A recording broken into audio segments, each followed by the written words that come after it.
This is the K95.3 Sports Show podcast, brought to you by the Fan Zone in Wilmer's Candy Mall.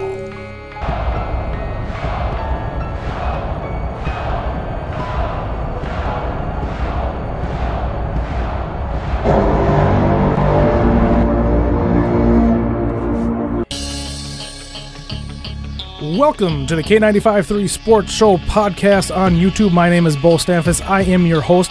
As usual, please, if you like what you hear, hit the subscribe button. If you're on your phone, hit the bell button right next to it, and it'll actually give you push notifications to your phone when new episodes are released each week. As usual, thank you to the Fan Zone for sponsoring it. If it wasn't for them, we would not be doing this. So thank you for the Fan Zone. Get in there to the Candy Mall and buy some stuff from them. Also, I mentioned last week, I previewed our Gopher ticket giveaway. Starting today and going the next 3 weeks after this, so a total of 4 weeks, I'll be giving the Gopher word of the day. And at the end of the contest, you are going to need to take all 4 words and email them to me at K953sportsshow@gmail.com. That's K953sportsshow@gmail.com. You get 4 tickets to the Gopher Indiana game in February. I believe it's February 16th. So 4 tickets to the Gophers if you could give me the 4 words that are coming up here over the next 4 weeks. They're going to be randomly during the show. Take a listen and get me those words over the 4-week period. I'll update you each week. Also, continue to email me your Mount Rushmore Vikings players at that same one for your chance to be in. So let's jump right into the guests. Speaking of emailing me your Mount Rushmore of Vikings players, I've got one who did. His name is Dan Reeb. Dan, welcome to the show. Thanks for having me. I appreciate you coming in. Dan, you mentioned you do some music in your off time. Go ahead and plug some of that for you. Yeah, you can find me on Facebook at Dan Reeb Music. It's R-E-E-B, real easy. It's beer backwards, so it should be able to stick in the mind there. Nice. I play local gigs around here. Been doing it for about 2 years. I got a single out on Google Play, Amazon, iTunes, Spotify, wherever you like to listen to music. Got an album dropping hopefully pretty soon. Nice. It's in the final works. And, I think actually this week, tomorrow night, if you attend the Warhawks game, I'm slated to sing the national anthem. So, oh, sweet. It's a little curious. Cool, man. I appreciate you coming in. I appreciate you giving your Mount Rushmore to me to the email, K953sportsshow@gmail.com. We'll be talking about those later on in the show. And my second guest returning, Tim Meyering, who is kind of our all-around sports guru, but he specializes in Twins, so I definitely had to have him come in and talk about the new Twins manager, which we will be later on. How you doing tonight, Tim? Doing fantastic. How you doing, Beau? Hey, I'm doing great. Just excited to get the show going and rocking and rolling. Unfortunately, we've been lucky and we haven't had to talk about Vikings losses for the last handful of weeks, and but this week we are. The Saints-Vikings game. I'm going to start off on a positive to continue going on with, as I always like to try to start on a positive, and we'll just go in right into Thielen. Hits his 100 yards again, 7 catches, 103 yards, first player ever to do it 8 consecutive weeks to start the season, tying Megatron, who did it 8 weeks in the middle of the season. So if he passes 100 here against the Lions, he will have the overall record, which is amazing and extraordinary. It's incredible. It's an amazing story. I mean, just the catches he made, the one catch over the guy's helmet. I mean, typical of the Most. Perfect. That's what Randy talked about last night on the Monday night. Did he? I didn't catch it. You got Moss. It was number 1, Adam Thielen. So awesome. He's a great player. Yes. Yeah, and an interesting thing is he also tied the record. I'm blanking on the receiver's name. Late 90s Panthers receiver who has the record, tied with Adam Thielen now for 5 consecutive games with 100 yards and a touchdown. Hoping he can break that one too. It's a little not as flashy a record, but still kind of he's been interesting. Consistently touching.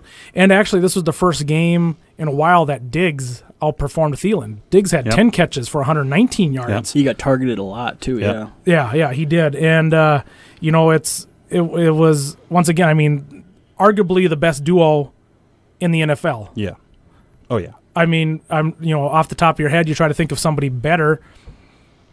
It's really tough to think of some people that are better. I mean, there's always that elite receiver on some teams, and they don't have that second receiver that's quite as good. But It's tough. Thielen and Diggs they got to be considered up there.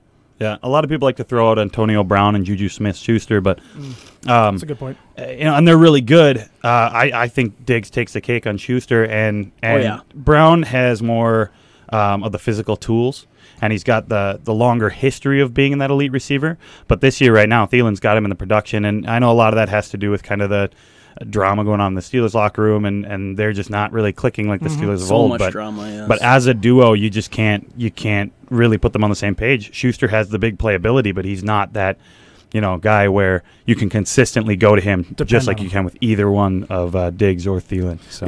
No, it's been nice to see them come into their own this season and just keep going. I was happy to see Diggs break out for another one because he had kind of a couple of meh games for a while there, so it was good to see him come out. Yep.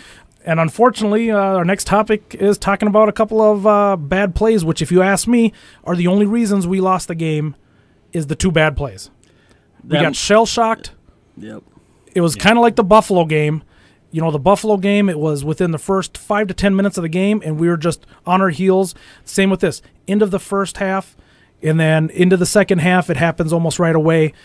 We were just shell-shocked. We went from potentially at least kicking a field goal at the end of the first half, going in up by 6, at least maybe up by 10, to all of a sudden being down by 4, all of a sudden pick 6. So obviously with Thielen, shit happens. He got hit with the helmet, hit him in the arm, and they fumbled.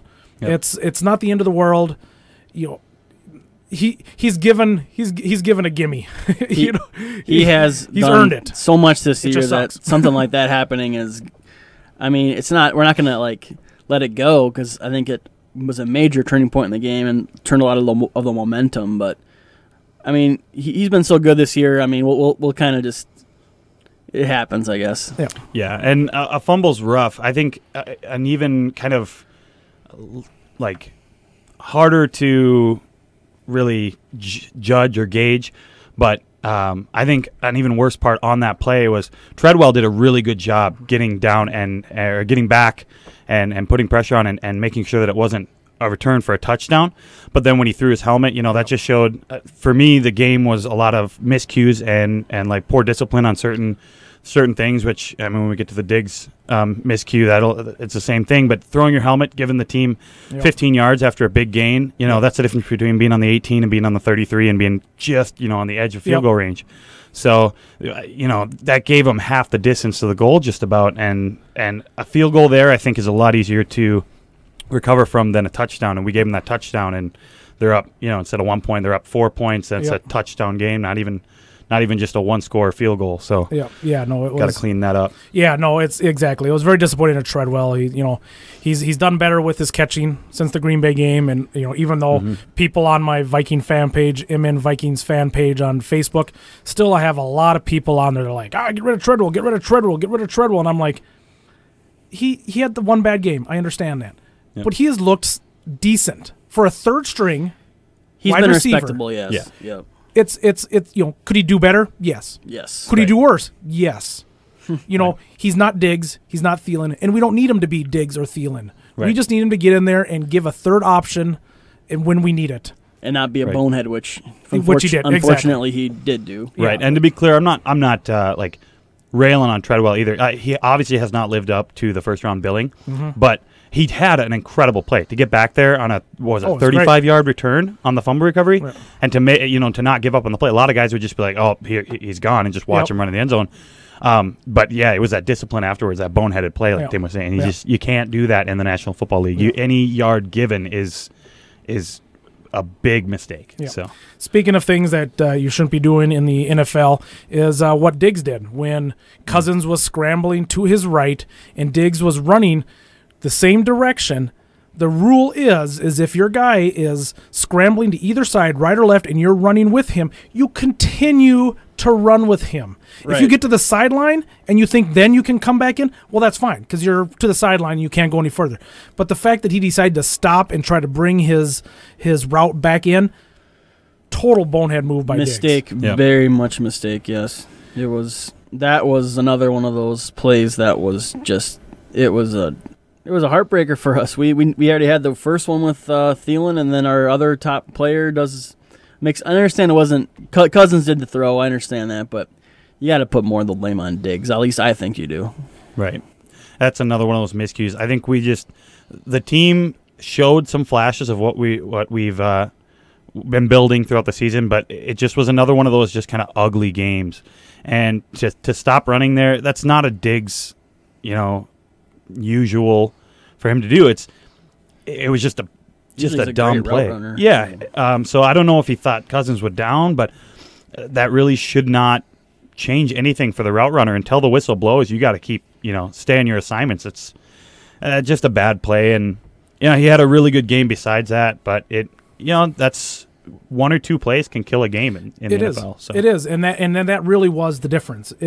Yes, I think we're going to talk about clock management. I think I don't get why we were huddling with 5 minutes left in the game. You know what I mean? I don't expect it just to be nonstop. Sometimes you need to take a breath and huddle, and I could see that to a point. But it was almost kind of like we were ahead, or we were within 3, 4, 5, 6, 7 points, and we showed no urgency. So I didn't get that, and that hurt us. But I mean, overall, the second half was bad for that reason.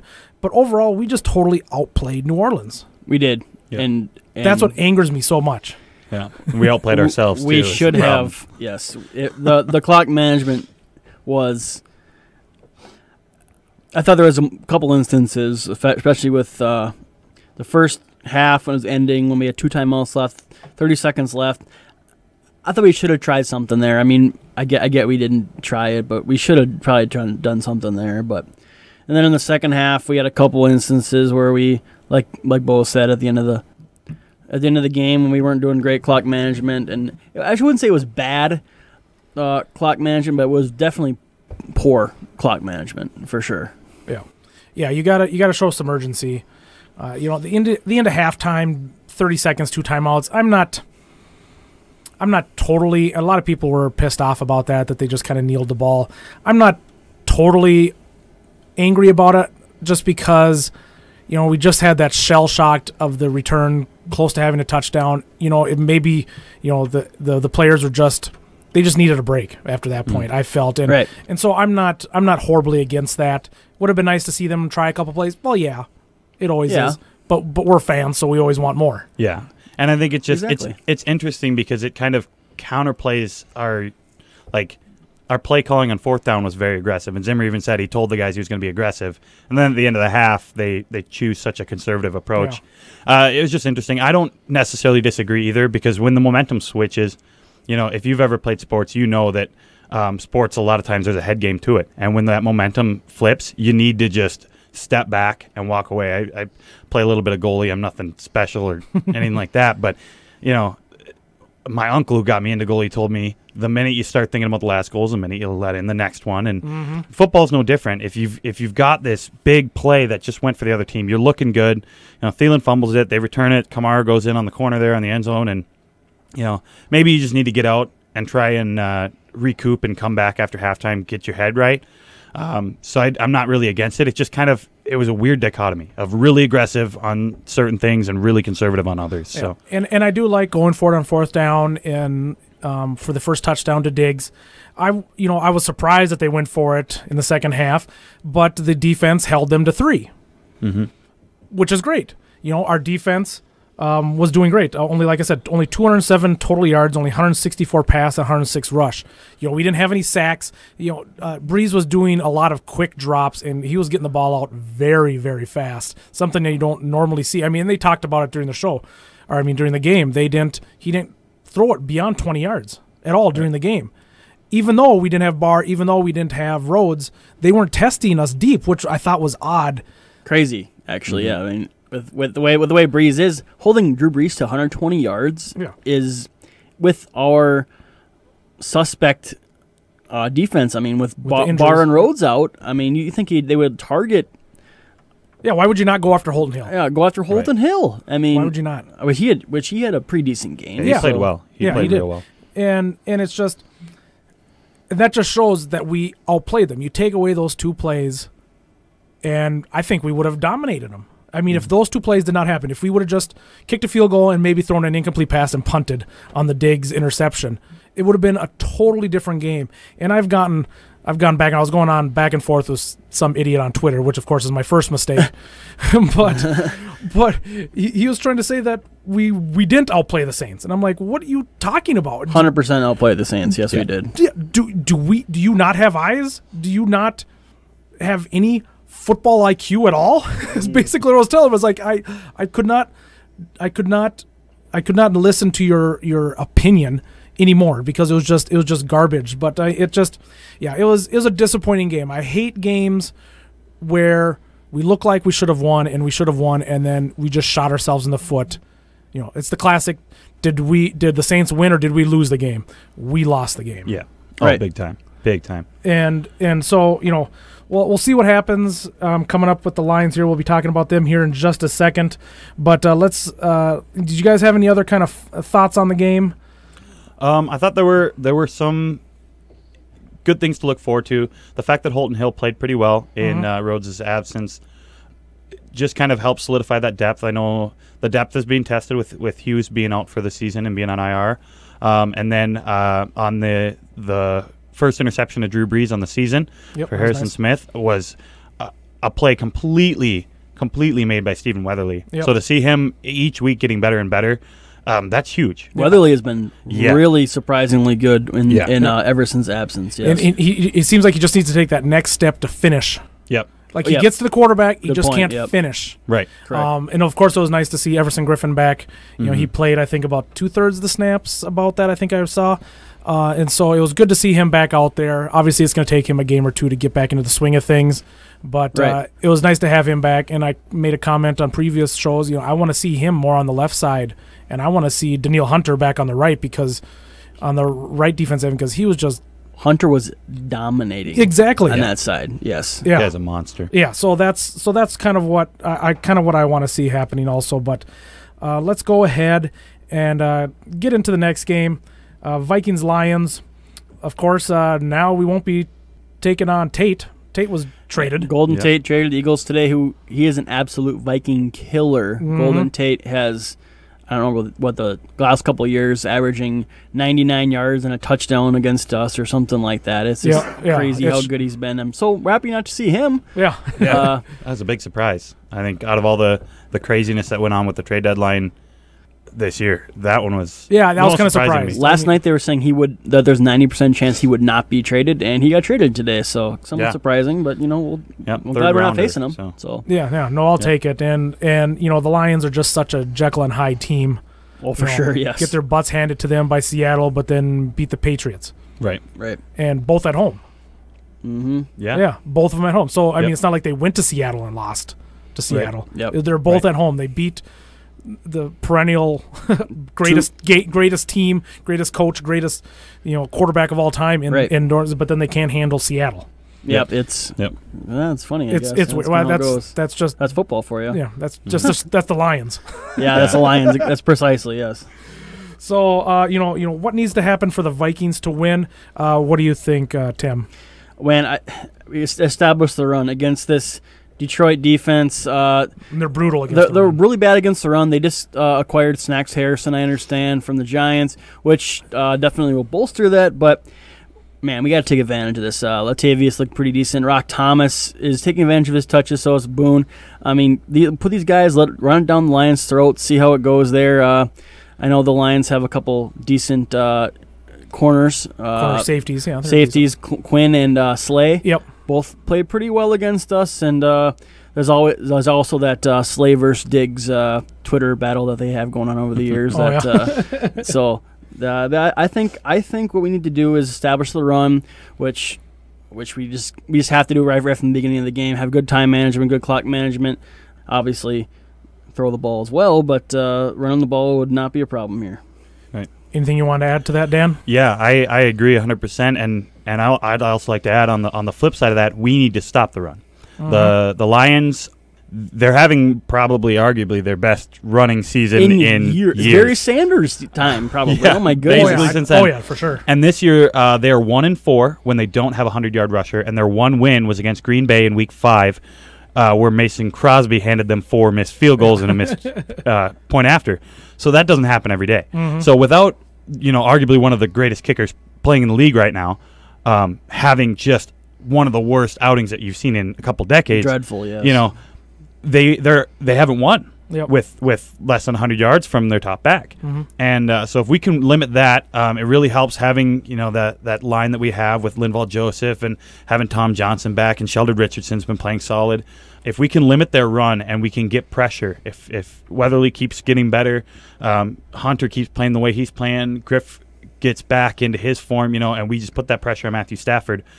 Stafford is a little bit younger, a little bit more mobile than Breeze, and so you keep that contained and you force him into a one-dimensional quarterback where he can't hand it off, and we don't have to worry about Kerryon Johnson. You still got to watch him out of the backfield on passes, but if we can turn that offense one-dimensional, we have the defense to really shut him down. And Kerryon Johnson's no slouch. I mean, this guy's been pretty dang good the last couple weeks. So now that they give him the rock every play, basically, Blunt gets a couple carries here and there, but Johnson's a pretty good runner. Yeah.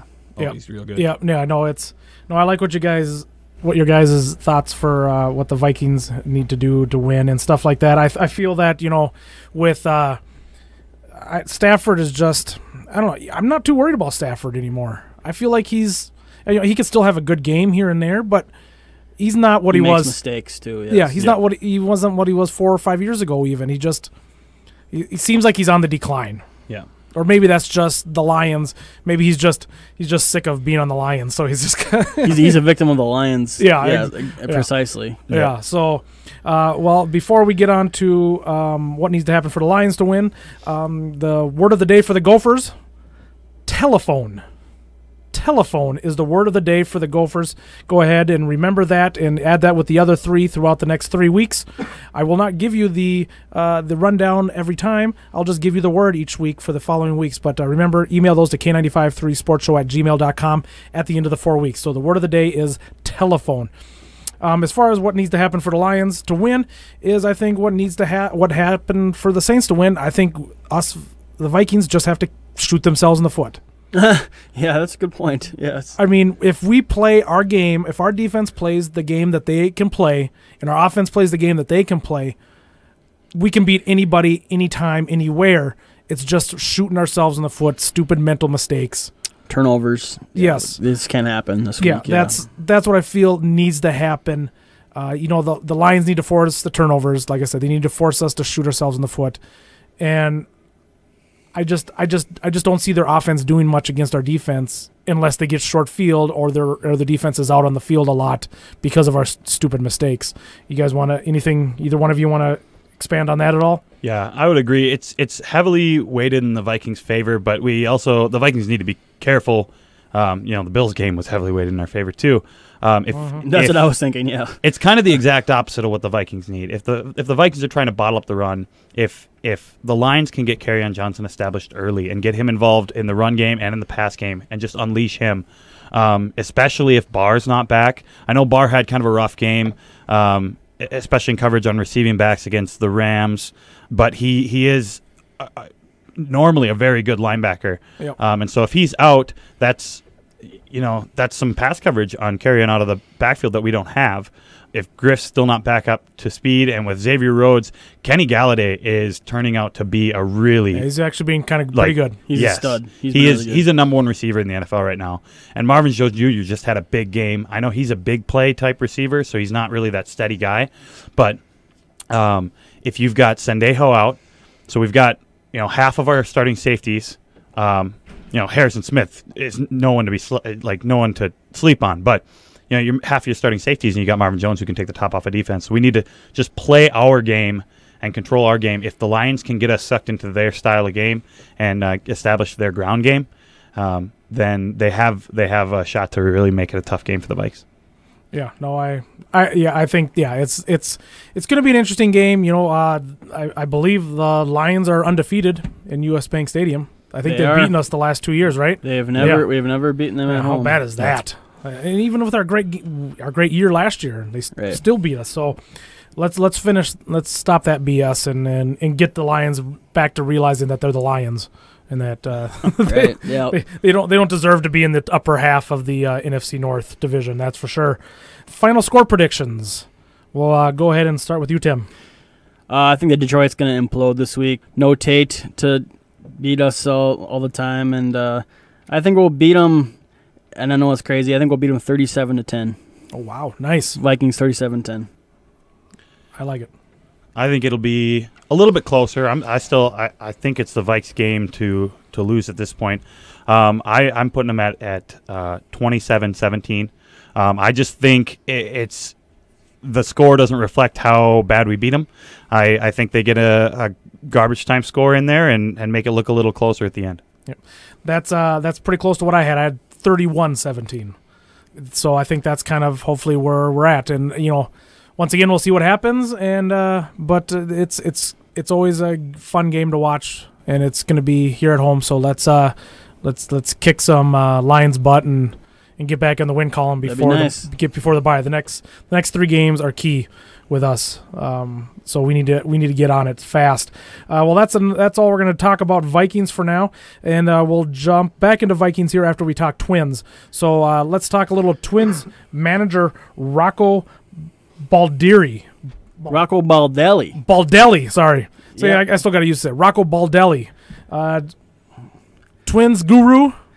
Give me what you know about him and what your thoughts on him. What I do know about Rocco Baldelli, coming up in the Devil Rays system back in I think 01-02, had a couple really good years, and then he had some kind of weird mitochondria, something happened to him, and he just went downhill from there. Him and Carl Crawford came up, and they were supposed to be the next big thing. I mean, Baldelli hit pretty decent. He hit about 290. So I mean, he's been around the majors.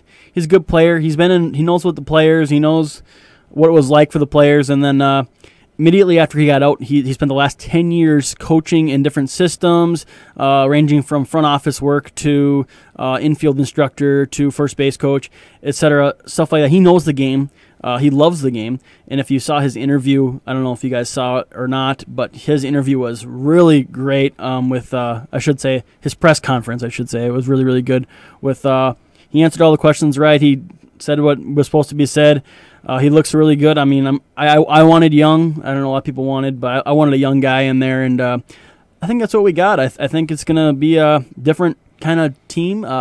Twins also announced today that they will not be bringing back Garvin Alston as pitching coach, which I'm not too surprised by that, but Baldelli will probably pick his own staff, or with help of Falvey and Levine, obviously, but it sounds like they're going to give him free reign to do what he wants to do, and with a pretty young club. But if Mauer's gone, I think if Mauer's gone, our average age goes down quite a bit. Because Irvin Santana also about an hour ago did not get his contract picked up for next year, as well as Logan Morrison did not get his contract picked up, obviously. Yep. And so our team got quite a bit younger, and that. Don't forget our cap space is really big, and now that Mauer's contract's off the books, so Baldelli could have a lot to work with potentially. You never know with the poll ads, but I mean, if they spend some money, get him some guys in there, got some potential. He could start off hot with that team. You never know though with these young guys. You never know. Yeah, and I'll be the first to say too that I'm glad they went outside the Twin system. Oh yeah, I wanted that to happen before they hired Molitor. I wanted him to go, as much as I love Molly, I wanted them to go outside the system. I'm sick of the Twins way. I'm sick of the we don't want power hitters, hit opposite field, take walks. No, just take what each person does well and have them put it on the field and do that with their at-bats. I think that's more of a reason why we've never been able to take that step forward, is just because of the quote-unquote Twins way of doing things. Right. And the Twins way of doing things, you would think that we would have hired Derek Shelton, our bench coach, to be our manager. So I was pretty pleasantly surprised to see that we went with Baldelli. I mean, I'm excited. A lot of people aren't too excited, but I mean, it wasn't really like a huge splash yet for us. But I mean, I'm happy. Although let's do it next year. Let's see how it goes. Yeah, no, it definitely is going to bring some more intrigue to the season. It'll be interesting to see who he hires on with him. Also, like you said, the pitching coach let go today, and and seeing what they do in the off season, and hopefully they do spend some of that money. That'd be nice. Yeah, it'd be a nice change. I mean, we're not going to get and talent, not on Logan Morrison and right. We're not going to get a Machado or a Harper, but I mean, at least we could get something above average. I mean, Logan Morrison isn't going to cut it, so we'll see how it goes. I guess it really remains to be seen what we're going to get. So, but I'm excited. I mean, I'm excited for every season. I'm excited when we lose 100 games. I'm still excited. So that doesn't really say much for me, but we'll see how it goes next year. Yeah. No, I look forward to it as us being a Twins affiliate here at KDJS. It's good to have a winning team on there. It helps us. That's good. Nice, I suppose. Exactly, and we'll be giving away Twins tickets on the show when we get closer to that time, and we get some Twins tickets. So another future giveaway for you listeners out there is some good old Twins tickets for next summer. And that will kind of wrap it up on the Twins manager aspect. Thank you for the help on that, Tim. I was doing a little bit of looking into him, but it's good to hear somebody who's a little more tapped into it and their thoughts on it. So I appreciate that. Let's get into Dan's Mount Rushmore. So, Dan, of course, the Mount Rushmore is 4 Vikings players. Your choice on who you want. It could be the greatest, could be your favorite, whoever you want. Who are your 4 Mount Rushmore Vikings players? Yeah, so when I was thinking about the Mount Rushmore for the Vikings, for me, I was like, man, you think about the actual Mount Rushmore out there in South Dakota, and it's these iconic presidents, right? These presidents who kind of changed the game. And so for me, you got to pick the iconic players, the ones who just personify the Vikings or change the game in such a big way. The first one on there for me, Randy Moss. He's a receiver who completely altered how the game is played. They still use his name as a verb when you're postering somebody up. The guy was just one of the most, if not the most, physically gifted receivers to enter the NFL in the history of the NFL. Just got his Hall of Fame jacket, well deserved. Yep. I know he had some tumultuous times in the middle of his career there. But he was fantastic from year one, 1,300 yards and 12 or some touchdown. I can't remember his touchdown count from his rookie year, but from the get-go, he transformed that position. Number 3 is a little bit more biased. Number 2. Or number 2, I guess. Well, I'm counting it. So yeah, I'm counting it backwards. The second one on there, number 3. Gotcha. A little bit more biased. Adrian Peterson.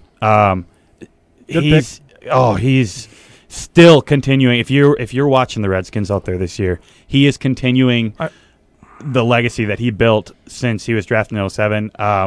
I'm still just a little bit salty that Childress didn't keep giving him the rock and he didn't put a 300-yard game together against the Chargers back in 2007. But, me too. He's a running back MVP. Challenges Dickerson's record. He comes up 9 yards short. And Dickerson's record, not take away from Dickerson at all, but it was set in a year where the league had shortages because of worker strike. So he's playing against scabs. They're still really good athletes. I would definitely not have been able to play against those types of guys, but you have to kind of take that into account. I'm not trying to put an asterisk on it or anything, but Peterson did it against some of the, fiercest athletes out there on just a big year. In a changing game. More and more passing. Yes, big time. And doing it off of an injury, so he's my number 3 or my second one on there, whichever one you want to put it. Next one, good old Franny. Fran Tarkenton, just an iconic quarterback. Still to this day in a pass-happy league is top 10 in a lot of statistical categories. He was just another one of those guys like Moss and Peterson where he changed the way the position was played. Maybe not to the degree that Peyton Manning did or that Tom Brady has, but his style was so much different than the style of the time. It was, Steve Young gets that love for being that run and gun quarterback. And he was, but Fran Tarkenton was doing it too. I'm sure he looked up earlier. I'm sure he looked up to Tarkenton growing up for sure. Yeah, and then my final one, or my number 1, and this one I cheated a little bit. It's actually not a player. Coach Bud Grant. I don't think anybody personifies the Minnesota Vikings better than Stone-Faced Bud. Sitting there on the sidelines, just watching the Purple People Eaters destroying people through the late '60s, from the late '60s to the early '80s, and the guy still lives here in Minnesota. He is just a Minnesotan through and through, bleeds purple. it's not easy to build a dynasty in the NFL. And when you have a dynasty, the coaches, the Belichicks, the Hardys, the Lombardis, like, or did I say Hardy? Landry. Wow. Landry. I'm thinking Landry. I say Hardy, but those coaches get the respect. Bud Grant deserves all that respect too. I mean, I know that he didn't get the rings, but it's not easy to make it to a Super Bowl, let alone 4 of them. Bud Grant rounds up my top 4. Nice. Yeah, that's a good group. Like I said, that's I don't think I'll ever be disappointed in a Mount Rushmore unless it's some kind of Slappy on there or something like that. But yeah, that was a very good Mount Rushmore, and I appreciate that. I appreciate you emailing me at the K95.3sportshow@gmail.com with that. As like I mentioned earlier, you can have a chance to be standing here talking with me just like Dan is. If you do that also, send me your Mount Rushmore to that email. We'll just kind of wrap it up here. I don't know if there's anything else we kind of want to add. I think we'll just kind of stop it here, and we'll look forward to next week. And hopefully with the Vikings win going into the bye, I'm also hoping to reach out and probably get Brendan Zylstra in here again here soon. Hopefully on the bye week, knock on wood. Everybody cross your fingers for me. Hope I can. That'd be fun. Yeah, no, it was a blast having them. It was a good time, last time. So thank you guys all for joining me this week, and we'll wrap it up, and we'll see you all. Oh, thank you, Tim. Thank you, Dan. Thanks for having us. Appreciate it. Thank you. We'll see you guys next week.